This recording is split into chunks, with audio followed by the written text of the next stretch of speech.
Good morning students. మనం ఈరోజు ద్రవ్యోల్బణం గురించి తెలుసుకున్నాం. ద్రవ్యోల్బణం అంటే నిరంతరంగా ధరలు పెరుగుతూ ఒకవైపు ద్రవ్యం విలువ పడిపోవడాన్ని ద్రవ్యోల్బణంగా మనం చెప్పుకోవచ్చు.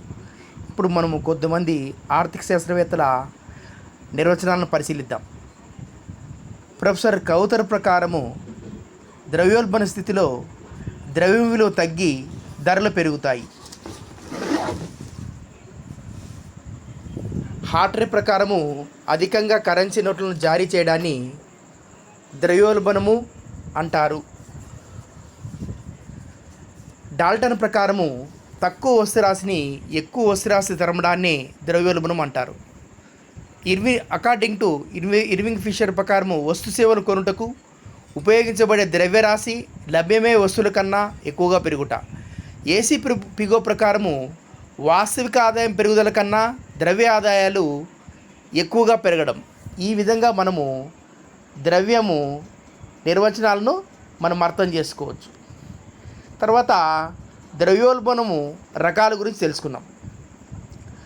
ఆర్థిక వ్యవస్థలో వస్తువుల ధరలు నిరంతరం పెరుగుతుండడానికి ద్రవ్యోల్బణం ఏర్పడుతుంది. దాని రకాలు, అందులో మొదటిది డిమాండ్ ప్రేరిత ద్రవ్యోల్బణం. వస్తు సేవల సప్లై కన్నా వాటి డిమాండ్ ఎక్కువగా ఉన్నప్పుడు ధరలు పెరుగుతాయి. ఈ విధంగా ఏర్పడే ద్రవ్యోల్బణాన్ని డిమాండ్ ప్రేరిత ద్రవ్యోల్బణము అంటారు. ఆర్థిక వ్యవస్థలో సంపూర్ణ ఉద్యోగిత స్థాయిలో ఉన్నప్పుడు సమిష్టి డిమాండ్ పెరిగితే ఇది ఏర్పడుతుంది. సాంప్రదాయ ఆర్థికవేత్తల ప్రకారము ద్రవ్య సప్లై పెరిగినప్పుడు వడ్డీ రేటు తగ్గిపోతుంది. దీనితో పెట్టుబడి పెరుగుతుంది. ఉత్పత్తి కారకాలు ద్రవ్య ఆదాయాలు పెరిగి వినియోగ వస్తువుల మీద, పెట్టుబడి వస్తువుల మీద ఖర్చు పెరుగుతుంది. దీనితో సమిష్టి డిమాండ్ పెరుగును. తదనుగుణంగా సమిష్టి సప్లై పెరగకపోవడం వలన డిమాండ్ ప్రేరిత ద్రవ్యోల్బణము ఏర్పడుతుంది. తర్వాత మనము రెండవది వ్యయ ప్రేరిత ద్రవ్యోల్బణం, కాస్ట్ పుష్ ఇన్ఫ్లేషన్. ఉత్పత్తి వ్యయం పెరగడం వలన ధరలు పెరిగితే దానిని వ్యయ ప్రేరిత ద్రవ్యోల్బణము అంటారు. ఏ కారణం చేతనైనా ఉత్పాదకాల ధరలు పెరిగితే ఉత్పత్తి వ్యయం పెరుగుతుంది. దీనివలన ధరల స్థాయి కూడా పెరుగుతుంది. వ్యయ ప్రేరిత ద్రవ్యోల్బణమును 3 రకాలు: వేతన ప్రేరిత ద్రవ్యోల్బణము, ముడి పదార్థాల వ్యయ ప్రేరిత ద్రవ్యోల్బణము, లాభం రేటు ప్రేరిత ద్రవ్యోల్బణం. వ్యయ ప్రేరిత ద్రవ్యోల్బణము సాధారణంగా శ్రామికులకు ఇచ్చే వేతనం పెరగడం వలన ఉత్పత్తి వ్యయం పెరుగుతుంది. ఇది ద్రవ్యోల్బణానికి దారితీస్తుంది. బలమైన కార్మిక సంఘాలు ఉండటం వలన వేతనాలు పెరుగుతాయి. దీనితో ఉత్పత్తిదారుడు ధరలు పెంచవలసి వస్తుంది. ఇది వ్యయ ప్రేరిత ద్రవ్యోల్బణానికి దారితీస్తుంది. ఇప్పుడు మనము మిశ్రమ ద్రవ్యోల్బణం గురించి తెలుసుకున్నాం. ఈ 2 రకాల ద్రవ్యోల్బణాల్లో వ్యయ ప్రేరిత ద్రవ్యోల్బణము నిరోధించడం కష్టమైన పని. డిమాండ్ ప్రేరిత ద్రవ్యోల్బణం అనేది ద్రవ్యపరమైన కోశపరమైన విధాలతో నిరోధించే అవకాశం ఉంటుంది.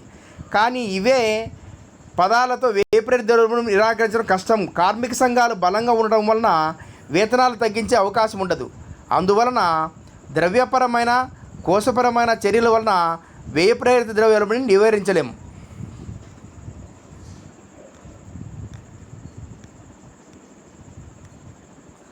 ఇప్పుడు మనం ఇంకో రకమైన మిశ్రమ ద్రవ్యోల్బణం, డిమాండ్ ప్రేరిత ద్రవ్యోల్బణము, వ్యయ ప్రేరిత ద్రవ్యోల్బణము లక్షణాలు కలిసి ఏర్పడే ద్రవ్యోల్బణాన్ని మిశ్రమ ద్రవ్యోల్బణం అంటారు. కొన్ని సందర్భాలలో సమిష్టి డిమాండ్ ఎక్కువగా ఉంటుంది, మరి ఉత్పత్తి వ్యయాలు కూడా ఎక్కువగా ఉంటాయి.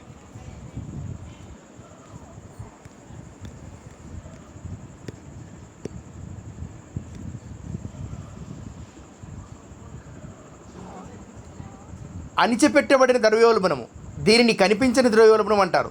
ధరలు పెరుగుతున్నప్పుడు కొన్ని సమయాలలో ప్రభుత్వం జోక్యం చేసుకొని ధరల నియంత్రణ, వస్తువుల పంపిణీ లాంటి చర్యలతో ధరల స్థాయిని పెరగకుండా చేస్తుంది. ఉత్పత్తిదారుల నుండి ప్రభుత్వమే వస్తువులు కొనుగోలు చేసి పేద ప్రజలకు రేషనింగ్ ద్వారా తక్కువ ధరకు విక్రయిస్తుంది. దీనివలన ధరల పెరుగుదలను నియంత్రించవచ్చు. తర్వాత ఇంకో రకమైన ఇన్ఫ్లేషన్ బహిర్గతమైన ద్రవ్యోల్బణం. ధరల పెరుగుదలను ప్రభుత్వము నియంత్రణ చేయకుండా ఉన్నప్పుడు ఏర్పడే ద్రవ్యోల్బణమును బహిర్గత ద్రవ్యోల్బణం అంటారు. ప్రభుత్వాలు మారినప్పుడు, రాజకీయ అస్థిర పరిస్థితులు ఏర్పడినప్పుడు ఇలాంటి ద్రవ్యోల్బణం ఏర్పడుతుంది.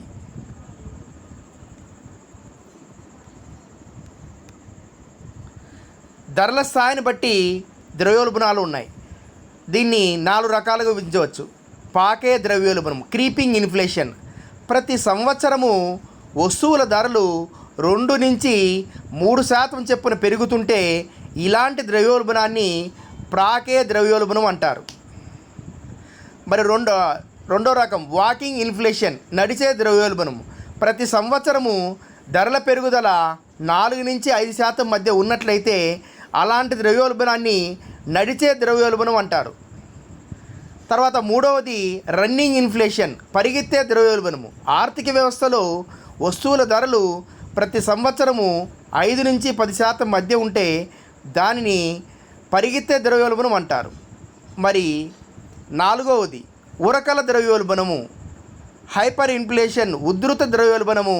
ఆర్థిక వ్యవస్థలో వస్తువుల ధరలు ప్రతి సంవత్సరం 10% కంటే దాన్ని ఉరకలు వేసే ద్రవ్యోల్బణం అని మనం చెప్పవచ్చు.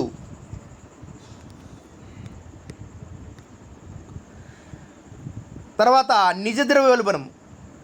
కీన్స్ ప్రకారము ద్రవ్యోల్బణము లేదా ధరల పెరుగుదల అనేది సంపూర్ణ ఉద్యోగితకి ముందు ఉన్న పరిస్థితుల్లో ఏర్పడదు. సంపూర్ణ ఉద్యోగిత తర్వాత పెరిగే ధరలనే ద్రవ్యోల్బణంగా పరిగణించాలని కీన్స్ అభిప్రాయం. కీన్స్ నిర్వచనం: ద్రవ్య పరిమాణమే ధరల స్థాయిలో పెరుగుదలకు కారణమైతే సంపూర్ణ ఉద్యోగిత దశ తర్వాత ఏర్పడే ధరల స్థాయి ద్రవ్యోల్బణమని కీన్స్ వివరించాడు. కీన్స్ ప్రకారము ధరల పెరుగుదల వృద్ధి పొందిన ఉద్యోగిత ఉత్పత్తుల్లో కలిసి ఉంటుంది కాబట్టి అది సంపూర్ణ ఉద్యోగిత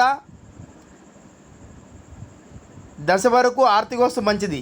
దీన్నే పునర్భరణము లేదా పాచిక ద్రవ్యోల్బణం అంటారు. సంపూర్ణ ఉద్యోగిత దశ తర్వాత ధరల పెరుగుదల ఆర్థిక వ్యవస్థకు మంచిది కాదు. ఎందుకంటే ఉత్పత్తి ఉద్యోగితలలో తత్సమాన పెరుగుదల ఉండదు.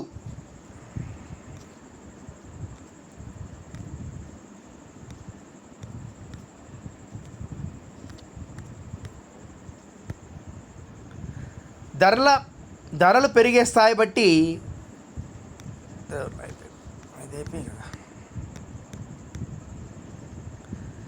మరి ఇప్పుడు మనము ద్రవ్యోల్బణం గల కారణాలు తెలుసుకున్నాం. ఆర్థిక వ్యవస్థలో ద్రవ్యోల్బణం ఏర్పడడానికి 2 ముఖ్య కారణాలు చెప్పచ్చు. డిమాండ్ పెరుగుదల కలిగించే అంశాలు. ద్రవ్యోల్బణం కారణానికి డిమాండ్ వైపు గల కారణాల గురించి తెలుసుకుందాం. అందులో మొదటిది ప్రభుత్వ ఖర్చులో పెరుగుదల. యుద్ధం జరిగే పరిస్థితుల్లో లేదా ప్రభుత్వం అభివృద్ధి పనులు చేసేటప్పుడు ప్రభుత్వ ఖర్చు అనేది పెరుగుతూ ఉంటుంది. ఇలాంటప్పుడు ప్రజల ఆదాయము పెరిగే వస్తువులకు డిమాండ్ పెరుగుతుంటుంది. మరి రెండో డిమాండ్ సైడ్ కారణం లోటు ద్రవ్య విధానం.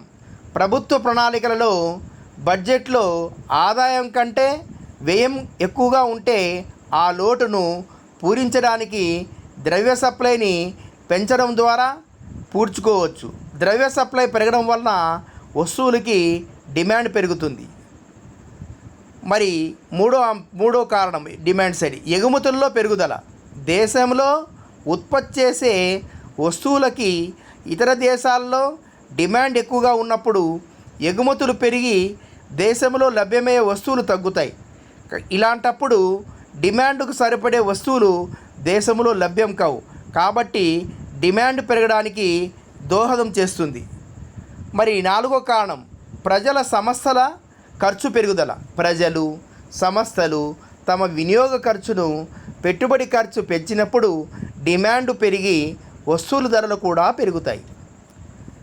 మరి ఐదో కారణం పన్నుల్లో తగ్గుదల. ప్రభుత్వం వస్తువుల మీద ఇతర పన్నులు తగ్గించినప్పుడు ప్రజల వ్యవహారాదాయం కొనుగోలు శక్తి పెరుగుతుంది. దీంతో వారి డిమాండ్ పెరుగుతుందని చెప్పవచ్చు. అంతర్గత రుణ చెల్లింపులు.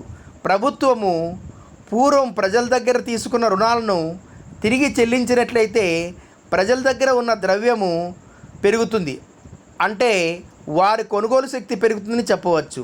దీంతో వారు వస్తు సేవలను కూడా ఎక్కువగా డిమాండ్ చేస్తారు. జనాభా పెరుగుదల. మన భారతదేశం లాంటి దేశాలలో జనాభా పెరుగుదల విపరీతంగా ఉన్నది. పెరిగే జనాభా వల్ల సార్థక డిమాండ్ పెరుగుతుంది. జనాభా పెరిగే రేటులో వారి యొక్క అవసరాలు, కోరికలు కూడా పెరుగుతుంటాయి. దీంతో వస్తు సేవలకు డిమాండ్ పెరుగుతుంది. మరి సప్లై వలన కారణాలు, సప్లై సైడ్ కారణాలు, ద్రవ్యోల్బణం పెరగడానికి కారణాలు తెలుసుకున్నాం.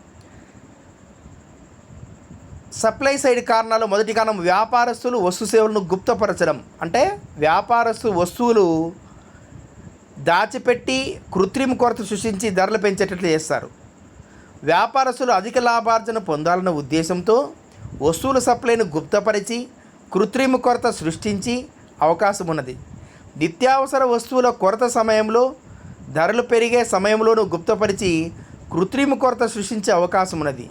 నిత్యావసర వస్తువుల కొరత సమయంలోనూ ధరలు పెరిగి వ్యాపారస్తు వస్తువులు గుప్తపడే అవకాశం. దీంతో మార్కెట్లో సప్లైలో తగ్గుదల ఏర్పడి ద్రవ్యోల్బణం ఏర్పడుతుంది. రెండవది ఉత్పత్తి కారకాల సప్లైలో కొరత. ఏ వస్తువు యొక్క సప్లై అయినా ఉత్పత్తి కారకాల లభ్యత, ఇంధన వనరుల లభ్యతపై ఆధారపడి ఉంటుంది. వీటి కొరత ఏర్పడినప్పుడు ఉత్పత్తి కొరత, తద్వారా సప్లై కొరత ఏర్పడుతుంది. వినియోగదారులు వస్తువులను గుప్తపరచడం. వ్యాపారస్తులే కాకుండా వినియోగదారులు కూడా వస్తువులను గుప్తపరుస్తారు. ధరలు పెరుగుతాయని వారు ఊహిస్తే నిత్యావసర వస్తువులను కొన్ని నిల్వ చేయడం జరుగుతుంది. వినియోగాన్ని నిరాకటంకంగా కొనసాగించడానికి వారు వస్తువులను గుప్తపరచడం జరుగుతుంది. ఇలాంటి సమయంలో వస్తువుల కొరత ఏర్పడుతుంది. ఇతర అంశాలు, ద్రవ్యోల్బణము కారణాలు ఇతర అంశాలు. ప్రకృతి వైపరీత్యాలు. అతివృష్టి, అనావృష్టి పరిస్థితులు, భూకంపాలు మొదలగి ప్రకృతి వైపరీత్యాలు ఏర్పడినప్పుడు ఆ ప్రాంతంలో వస్తువుల ధరలు పెరుగుతాయి. దీనితో ద్రవ్యోల్బణం ఏర్పడుతుంది. రెండో అంశం యుద్ధము. కొన్ని అనుకోని సందర్భంలో యుద్ధములు, అత్యవసర పరిస్థితులు ఉన్నప్పుడు దేశ భద్రత, రక్షణ వ్యయానికి ఎక్కువ మొత్తంలో ఖర్చు చేయాల్సి వస్తుంది. దీనితో ఉత్పత్తి తగ్గి ద్రవ్యోల్బణం ఏర్పడుతుంది. రాజకీయ పరిస్థితులు. దేశంలో రాజకీయ స్థిర పరిస్థితులు లేనప్పుడు, ప్రభుత్వాలు మారుతున్నప్పుడు, మధ్యంతర ఎన్నికలు జరిగినప్పుడు ప్రైవేటు పెట్టుబడిదారులు పెట్టుబడి పెట్టుటకు ముందుకు రారు. దీనితో మూలధనం లేక ఉత్పత్తి తక్కువగా జరిగి వస్తువుల ధరలు పెరుగుతాయి. భవిష్యత్తు గురించి ఆలోచన. ప్రజలలో ధరలు, వేతనాలు మొదలైనవి భవిష్యత్తులో పెరుగుతాయనే భావన ఏర్పడితే వినియోగదారులు వస్తువులు ఎక్కువగా ఉంటారు. దీనివలన మార్కెట్లో వస్తువుల ధరలు పెరుగుతాయి. విదేశీ శక్తులు. కొన్ని వస్తువులు ఎగుమతులు, దిగుమతులు జరుగుతుంటాయి. అంతర్జాతీయ మార్కెట్లో వస్తువుల ధరలు వచ్చే మార్పుల వలన స్వదేశంలో ధరలు పెరుగుతాయి. డంపింగ్. ఒక వస్తువును విదేశాల్లో తక్కువ ధరకు విక్రయించి స్వదేశంలో ఎక్కువ ధరకు విక్రయించినట్లయితే స్వదేశంలో ఆ వస్తువుల ధరలు పెరుగుతాయి. దీంతో ద్రవ్యోల్బణం ఏర్పడుతుంది. ఈ విధంగా ద్రవ్యోల్బణం పెరగడానికి గల కారణాల్లో డిమాండ్ వైపు కారణాలు, సప్లై వైపు కారణాలు, ఇతర కారణాలు ఇంతవరకు మనం చర్చించుకున్నాం. ఇప్పుడు ద్రవ్యోల్బణం ప్రభావం ఉత్పత్తి మీద ఎలా ఉంటుంది, పంపిణీ మీద ఎలా ఉంటుంది, రుణదాతల మీద ఎలా ఉంటుంది, రుణగ్రస్తుల మీద ఎలా ఉంటుంది, మధ్యతరగతులపైన ఎలా ఉంటుంది, ఉద్యోగస్తులపై ఎలా ఉంటుందని చర్చించుకున్నాం. ద్రవ్యోల్బణ ప్రభావాలు. ఉత్పత్తి మీద ప్రభావం. ద్రవ్యోల్బణం అనేది ఆర్థిక వ్యవస్థ మీద, ఉత్పత్తి మీద ప్రభావం చూపిస్తుంది. ద్రవ్యోల్బణం అనేది ఎల్లప్పుడూ చెడు ప్రభావాలనే చూపిస్తుందని చెప్పలేము. ఒక మోతాదులో ద్రవ్యోల్బణం అంటే ఆర్థికాభివృద్ధి దోహదం చేస్తుంది. నిశ్చలంగా ఉన్న ఆర్థిక వ్యవస్థను చలనాత్మకంగా అభివృద్ధి పథంలో పయనించే విధంగాను చేసేది సున్నితమైన ద్రవ్యోల్బణం. ఇలాంటి ద్రవ్యోల్బణం ఉంటే ఉత్పత్తిదారులకి లాభాలు పెరిగినందువలన పెట్టుబడి పెంచుతారు. ఉద్యోగిత పెరిగి, ఆదాయాలు పెరిగి, డిమాండ్ పెరిగి మళ్ళీ లాభాలు వస్తాయి. అందువలన తక్కువ మోతాదు ఉండే ద్రవ్యోల్బణం వలన ఆర్థికాభివృద్ధి ఉంటుందని చెప్పవచ్చు. తర్వాత పంపిణీ మీద ప్రభావం. ఆదాయ సంపద పంపిణీ మీద కూడా ద్రవ్యోల్బణం తన ప్రభావాన్ని చూపిస్తుంది. నిలకడగా చాలా కాలం కొనసాగే ద్రవ్యోల్బణం వలన ఆర్థిక వ్యవస్థలోని ఆదాయము, సంపద పునఃపంపిణీ అయి ధనిక వర్గానికి ఎక్కువ లాభాన్ని చేకూరుస్తుంది. వేతనాన్ని ఆశించే పేద శ్రామికుల కంటే లాభాలను ఆర్జించే ధనిక ఉద్యమదారులకు ఎక్కువ ఆదాయాన్ని సమకూరుస్తుంది. దీనివలన ఆర్థిక ఆదాయ అసమానతలకు దారితీస్తుంది. సమాజంలోని వివిధ వర్గాల మీద ద్రవ్యోల్బణం ప్రభావం. రుణదాతలు, రుణగ్రహీతల మీద ద్రవ్యోల్బణ పరిస్థితులు ఉన్నప్పుడు రుణదాతలకు నష్టం. అప్పు తీర్చేటప్పుడు ఉన్న ధరలు అప్పు తీసుకున్నప్పుడు ఉన్న ధరల కన్నా ఎక్కువగా ఉంటే ధరల స్థాయి పెరిగితే అప్పు తీర్చిన ద్రవ్యానికి తక్కువ కొనుగోలు శక్తి ఉంటుంది. అందువలన ద్రవ్యోల్బణ కాలంలో అప్పు ఇచ్చిన వారు నష్టపోతారు, అప్పు తీసుకున్నవారు అందువల్ల ద్రవ్యోల్బణ కాలంలో అప్పు ఇచ్చిన వారు నష్టపోతారు, అప్పు తీసుకున్నవారు లాభపడతారు. వ్యాపారస్తులు ద్రవ్యోల్బణం వల్ల లాభపడే వారు వ్యాపారస్తులు, ఉత్పత్తిదారులు, మధ్యవర్తులు ముఖ్యంగా చెప్పుకోవచ్చు. దీనికి ముఖ్య కారణము ధరలు పెరిగినంతగా ఉత్పత్తి వ్యయాలు పెరగకపోవడం వల్ల తమ దగ్గర ఉన్న వస్తువులు ఎక్కువ ధరలకు అమ్ముకొని లాభాలు పొందుతారు. మరి ఉద్యోగస్తులు, శ్రామికులు వేతనాలు ఆర్జించే వర్గం. ద్రవ్యోల్బణం సమయంలో ధరలు పెరిగినంత వేగంగా శ్రామికులకు వేతనాలు, జీతాలు పెరగవు. అందువలన బలమైన కార్మిక సంఘాలు యజమానులకు వ్యతిరేకంగా ఉద్యమాలు చేసి పోరాడి ధరలు పెరిగిన స్థాయిల్లో తమ వేతనాలను కూడా పెంచుకోగలుగుతారు. కానీ అందరు శ్రామికులు, ఉద్యోగస్తులకు అలాంటి అవకాశం ఉండదు. కాబట్టి ద్రవ్యోల్బణం సమయంలో వీరు నష్టపోతారు.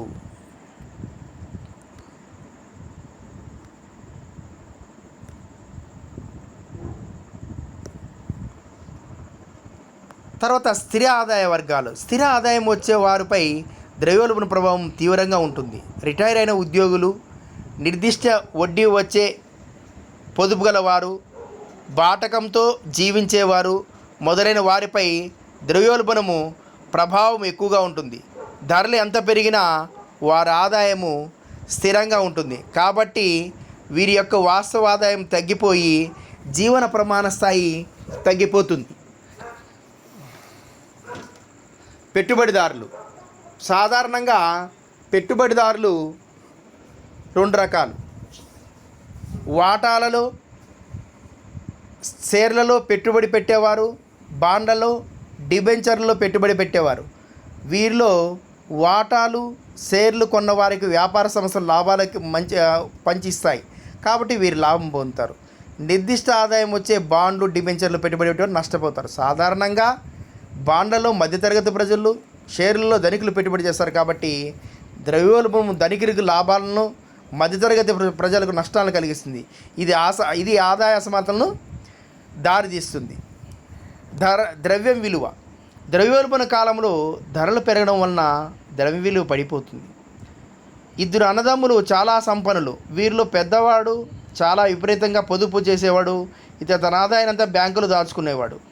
చిన్నవాడు తాగుబోతు. అతను తన సంపద కోల్పోయి దరిద్రుడు. ఇతని ఇంటి నిండా ఖాళీ సీసాలు మాత్రం మిగిలాయి. ద్రవ్యోల్బణం మూలంగా పేదవాడు దాచుకున్న డబ్బు విలువ కోల్పోయినందువల్ల ఇతను దరిద్రుడైనాడు. ఖాళీ సీసాలు అమ్ముకొని తాగిపోతే శ్రీమంతుడు. అందువలన ఒక ఆర్థికత మాటల్లో దుకాణానికి జేబులో డబ్బు పట్టుకొని వెళ్తే బుట్టల నిండా ఆహారం కొని తెచ్చుకునే వాళ్ళము. ఇప్పుడు మేము బుట్టల్లో డబ్బు తీసుకెళ్ళి జేబుల్లో ఆహారం తెచ్చుకున్నాము అని అన్నాడు. మరి ఈ ద్రవ్యోల్బణం ఏ విధంగా నివారించాలా అనే విషయాన్ని ఇప్పుడు తెలుసుకున్నాం. ఈ ద్రవ్యోల్బణ నివారణకి 3 రకాల చర్యలు కలవు. అందులో మొదటిది ద్రవ్యపరమైన చర్యలు. దేశంలో పెరుగుతున్న ద్రవ్యోల్బణాన్ని నియంత్రణ చేయడానికి ప్రభుత్వము మన కేంద్ర బ్యాంక్ అయిన రిజర్వ్ బ్యాంక్ ఆఫ్ ఇండియా ద్రవ్య విధానం ద్వారా అదుపు చేస్తుంది. దేశంలో ద్రవ్య సప్లై ఎక్కువగా ఉండడం వల్ల ద్రవ్యోల్బణం ఏర్పడుతుంది. దీన్ని అదుపు చేయడానికి ఆర్బీఐ గుణాత్మక, పరిమాణాత్మక చర్యల ద్వారా ద్రవ్య విధానాన్ని కొనసాగిస్తుంది.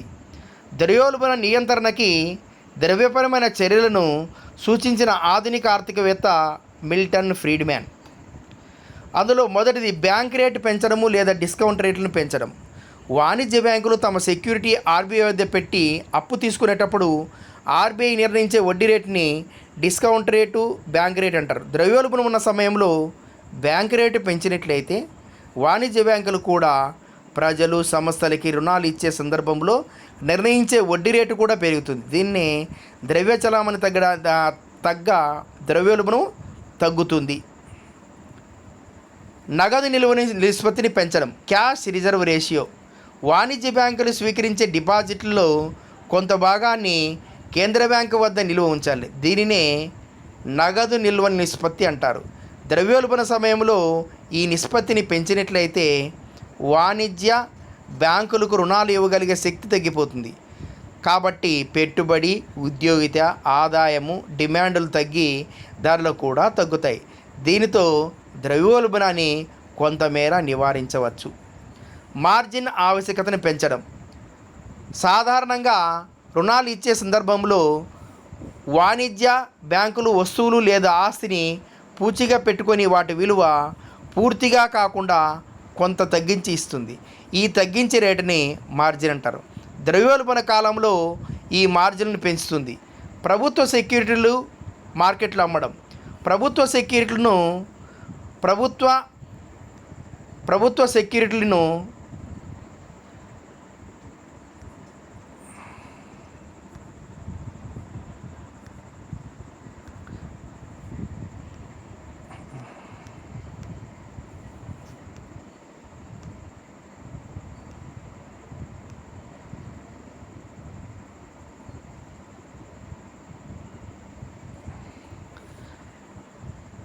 ప్రభుత్వ సెక్యూరిటీలను ఓపెన్ మార్కెట్లో అమ్మడం ద్వారా ద్రవ్యోల్బణం అదుపు చేయవచ్చు. ఈ సెక్యూరిటీలను వ్యక్తులు, వాణిజ్య బ్యాంకులు కొనుగోలు చేయడం ద్వారా వారి దగ్గర ఉన్న ద్రవ్య నిల్వలు ఆర్బీఐ రిజర్వ్ బ్యాంక్ దగ్గరికి వెళ్తాయి. దీంతో ద్రవ్య చలామణి తగ్గి ద్రవ్యోల్బణం తగ్గిపోతుంది. వినియోగ పరపతిని నియంత్రించడం. పెట్టుబడి పరపతినే కాకుండా వినియోగ పరపతిని కూడా నియంత్రించినప్పుడు ద్రవ్యోల్బణాన్ని నియంత్రించడానికి వీలవుతుంది. ధనికులు వినియోగించే వస్తువులను ప్రదర్శన ప్రభావం వలన మధ్యతరగతి కుటుంబాలు కూడా డిమాండ్ దీనికి వీలు కల్పిస్తూ వాణిజ్య బ్యాంకులు వీటికి రుణాలు ఇస్తాయి. దీనివల్ల నిత్యావసర వస్తువులకు ఉపయోగించే వనరులను వినియోగ విలాస వస్తువులు కూడా ఉపయోగిస్తారు. అందువలన వినియోగ పరిపత్తిని నియంత్రించుటకు ముందుగా కట్టవలసిన సొమ్మును డౌన్ పేమెంట్ పెంచడము, వాయిదాలను పెంచడము లేదా వడ్డీ రేటును పెంచడం ఇవి ద్రవ్యపరమైన చర్యలుగా చెప్పుకోవచ్చు. మరి కోశపరమైన చర్యలు. ప్రభుత్వ ఆదాయము, పన్నులు, ప్రభుత్వ వ్యయము, ప్రభుత్వ రుణాలకు సంబంధించిన బడ్జెట్ విధానాన్ని కోశ విధానము అంటారు. ద్రవ్యోల్బణము అరికట్టేందుకు సాధారణంగా కోశ విధానాన్ని జేఎం కీన్స్ సూచించారు. ద్రవ్యోల్బణం నియంత్రించుటకు బడ్జెట్ ద్వారా ప్రభుత్వము తన కోశ విధానాన్ని ప్రకటిస్తుంది. అది ప్రభుత్వ వ్యయము. ద్రవ్యోల్బణ సమయంలో ప్రైవేటు వ్యయం చాలా ఎక్కువగా ఉంటుంది. వస్తు సేవల సప్లై పరిమితంగా ఉండటం, ద్రవ్య చలామణి పెరగడం వలన ఆర్థిక వ్యవస్థ మీద చెడు ప్రభావాన్ని చూపిస్తుంది. ప్రైవేటు వ్యయానికి విరుద్ధంగా ప్రభుత్వము తన వ్యయాన్ని తగ్గించాలి. కానీ యుద్ధ సమయంలో, అభివృద్ధి కార్యక్రమాలు జరుగుతున్న సమయంలో ఇది జరగదు, ఇది కుదరదు. ఆధునిక సమాజంలో ఇది సాధ్యపడదు. ప్రభుత్వ వ్యయం తగ్గిస్తే ఆర్థిక మాంద్యం వస్తుంది. రెండో అంశము పన్నులు విధించడం. ద్రవ్యోల్బణం సమయంలో ప్రజల వద్ద ఉన్న ఖర్చు చేయగలిగిన ఆదాయాన్ని తగ్గించడమే ప్రభుత్వ ముఖ్య ఉద్దేశం. వస్తు సేవలు మార్కెట్లో తక్కువగా ఉన్నందువలన ఖర్చు చేయగలిగిన ఆదాయం తగ్గితే వారి డిమాండ్ కూడా తగ్గుతుంది. పన్నులు పంచినట్లయితే వారి కొనుగోలు శక్తి తగ్గించి డిమాండ్ తగ్గేటట్లు చేసి ధరల పెరుగుదలను నియంత్రించవచ్చు. దిగుమతులపై విధించే టారిఫ్ని తగ్గించినట్లయితే ఆర్థిక వ్యవస్థలో వస్తు సప్లై పెరుగుతుంది. కాబట్టి డిమాండ్ పెరిగినప్పటికీ ధరలు పెరగవు. ఇవి కోశపరమైన చర్యలు. తర్వాత ప్రజల వద్ద నుంచి రుణాలు తీసుకోవడం. ద్రవ్యోల్బణ పరిస్థితుల్లో ప్రజల యొక్క కొనుగోలు శక్తి తగ్గించడం కోసము ఎక్కువ వడ్డీని చూపించి ప్రజల వద్ద రుణాలను ప్రభుత్వం తీసుకోవడం ద్వారా ద్రవ్యోల్బణాన్ని నియంత్రించవచ్చు. ఇందులో 2 రకాలు ఉన్నాయి. ఐచ్ఛికంగా ఇచ్చే రుణాలు, తప్పనిసరి చేయవలసిన పొదుపులు, బలవంత పొదుపులు. దీన్ని జేమ్ కీన్స్ సూచించాడు. దీనివలన వర్తమాన కాలంలో ద్రవ్య సప్లైను నియంత్రించవచ్చు. తర్వాత రుణ వ్యవహారాలను నియంత్రించడం. వాణిజ్య బ్యాంకులు చేసే పరపతి సృష్టి ద్వారా దేశంలో ద్రవ్య సప్లై పెరిగి ద్రవ్యోల్బణం దారితీను. అందువలన కే- కేంద్ర బ్యాంక్ కానీ, ప్రభుత్వం కానీ, వాణిజ్య బ్యాంకుల వద్ద ఉన్న సెక్యూరిటీలను రద్దు చేయాలి. దీని ద్వారా ఇవి రుణాలు ఇచ్చే శక్తి తగ్గిపోతుంది. దేశంలోని ద్రవ్య విలువను పెంచడం. మనము మన యొక్క రూపాయి మారక విలువను అంతర్జాతీయ మార్కెట్లో పెంచినట్లయితే ఎగుమతి చేసే వస్తువుల ధరలు పెరిగి వాటి డిమాండ్ తగ్గుతుంది. అంతేకాకుండా దిగుమతి చేసుకున్న వస్తువుల ధరలు తగ్గుతాయి. కాబట్టి ఎగుమతి చేయవలసిన వస్తువులు, దిగుమతి చేసుకున్న వస్తువులు దేశంలోనే ఉంటాయి. కాబట్టి వస్తు సేవల సప్లై పెరిగి డిమాండ్కు సమానమై ధరలు తగ్గిస్తుంది. దీనితో ద్రవ్యోల్బణాన్ని నియంత్రించవచ్చు. ఇతర చర్యలు. ఇంతవరకు మనము ద్రవ్యోల్బణ నియంత్రణ చర్యలు, ద్రవ్యపరమైన చర్యలు, కోసపరమైన చర్యలు తెలుసుకున్నాం. ఇప్పుడు ఇతర చర్యల గురించి తెలుసుకున్నాం. ఉత్పత్తిని పెంచడం. దేశంలో అనుప్రయుక్తంగా ఉన్న వనరులను సమర్థవంతంగా ఉపయోగించడం, యంత్రం యొక్క పూర్తి సామర్థ్యము ఉపయోగించడం ద్వారా, శ్రామికుల సామర్థ్యం పూర్తిగా ఉపయోగించడం ద్వారా ఉత్పత్తిని గరిష్ట స్థాయిలో పెంచినట్లయితే డిమాండ్కు అనుగుణంగా సప్లై పెరిగి ద్రవ్యోల్బణాన్ని నియంత్రించవచ్చు. తర్వాత ఇందులో రెండో అంశం రేషనింగ్ విధానం. ప్రభుత్వము ద్రవ్యోల్బణ ప్రభావం తగ్గించుటకు తక్కువ ఆదాయ వర్గాల ప్రజలు, పేదవారిపై ఉండకుండా నిత్యావసర వస్తువులను ప్రజా పంపిణీ వ్యవస్థ ద్వారా చౌక ధరలకు అందిస్తుంది. ఇంకా మూడో అంశం అనుత్పాదక వ్యయం తగ్గించడం. ప్రభుత్వము, వ్యక్తులు, సంస్థలు అనుత్పాదక వ్యయం తగ్గించడం ద్వారా ద్రవ్యోల్బణాన్ని నియంత్రించవచ్చు. అంటే ఈ అనుత్పాదకం అంటే ఆడంబరాలు, ఈ వివిధ రకాల ఫంక్షన్లపై చేసే అనుత్పాదక, అంటే దానివలన ఆర్థిక అభివృద్ధి కానీ ఏ పెరిగాట అనుత్పాదక వ్యయం అంటే ఇటువంటి మామూలు చేయడం వలన, ఈ సాంఘిక సంబరాలు చేయడం వలన, ఇవన్నీ అంటే ఫర్ ఎగ్జాంపుల్ వచ్చేసి వివాహ ఖర్చులు, బర్త్డే పార్టీ ఖర్చులు, తర్వాత ఇటువంటి అంశాల మీద, ఇటువంటి ఫంక్షన్ల మీద చేసే ఖర్చునే అనుత్పాదక. దీన్ని తగ్గిస్తే ద్రవ్యోల్బణం కూడా నివారించవచ్చు. జనాభా పెరుగుదల నియంత్రించడం. జనాభా పెరుగుదల రేటును సాధ్యమైనంత వరకు తగ్గించినట్లయితే డిమాండ్ తగ్గించవచ్చు. దీని ద్వారా నియంత్రించవచ్చు. అంటే అభివృద్ధి చెందుతున్న దేశాల్లో జనాభా విస్ఫోటనం ఎక్కువగా ఉంది. ఈ జనాభా విస్ఫోటనం అంటే జనాభా పెరుగుదలను నియంత్రిస్తే ద్రవ్యోల్బణాన్ని కూడా నియంత్రించవచ్చు అని మనం తెలుసుకున్నాం.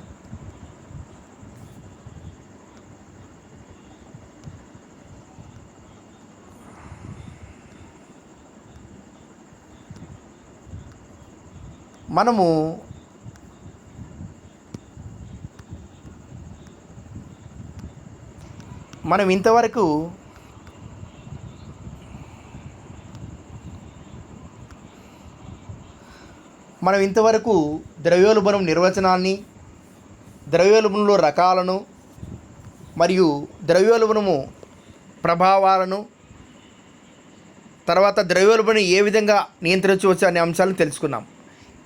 ఇప్పుడు ద్రవ్యోల్బణ విరామం గురించి అనే భావాన్ని కూడా తెలుసుకుందాం. ఈ సిద్ధాంతాన్ని, ఆ అంశాన్ని జేఎం కీన్స్ తన గ్రంథమైన how to pay for the వార్లో వివరించాడు.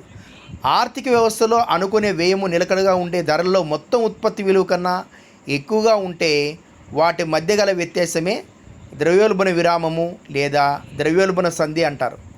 ప్రభుత్వము అభివృద్ధి కార్యక్రమాలు అమలు చేస్తున్నప్పుడు ద్రవ్య వ్యయము పెరుగుతుంది. దీనికి సమానంగా వినియోగ వస్తువుల పరిమాణం పెరగకపోవచ్చు. దీనితో ద్రవ్యోల్బణం సంధి ఏర్పడుతుంది. ప్రజల వద్ద ఉన్న ఆదాయ వస్తువుల పరిమాణం కన్నా ఎక్కువ ఉన్నప్పుడు ఈ ద్రవ్యోల్బణం విరామం ఏర్పడుతుంది. ఇంకా రెండో అంశము ప్రతి ద్రవ్యోల్బణము లేదా ఆర్థిక మాంద్యం. ద్రవ్యం విలువ పెరుగుతూ ధరలు పడిపోతున్న ఆర్థిక పరిస్థితిని ప్రతి ద్రవ్యోల్బణం అంటారు. ఏసీ ప్రివ్యూ ప్రకారము వస్తు సేవల ఉత్పత్తి ఆర్థిక వ్యవస్థలోని ఆదాయ పరిమాణం కన్నా ఎక్కువ వేగంగా పెరుగుతున్నప్పుడు ధరలు తగ్గిపోయే పరిస్థితిని ఆర్థిక మాంద్యము అంటారు. ఈ ఆర్థిక మాంద్య పరిస్థితిలో సమిష్టి సప్లై సమిష్టి సప్లై కన్నా సమిష్టి డిమాండ్ ఎక్కువ. సమిష్టి డిమాండ్ అంటే ప్రజల వద్ద ఆదాయం లేక కొనుగోలు శక్తి తక్కువగా ఉంటుంది. ఇలాంటి పరిస్థితి 1929-30 మధ్యకాల ప్రపంచవ్యాప్తంగా ఏర్పడింది. ద్రవ్యోల్బణ కన్నా ఆర్థిక మాంద్య పరిస్థితులు ప్రమాదకరము. ఆర్థిక మాంద్య సమయంలో అంటే ఇక్కడ ద్రవ్య విలువ పెరుగుతూ ధరలు పడిపోతున్న పరిస్థితినే ప్రతిద్రవ్యము లేదా ఆర్థిక మాంద్యము అని మనం చెప్పవచ్చు.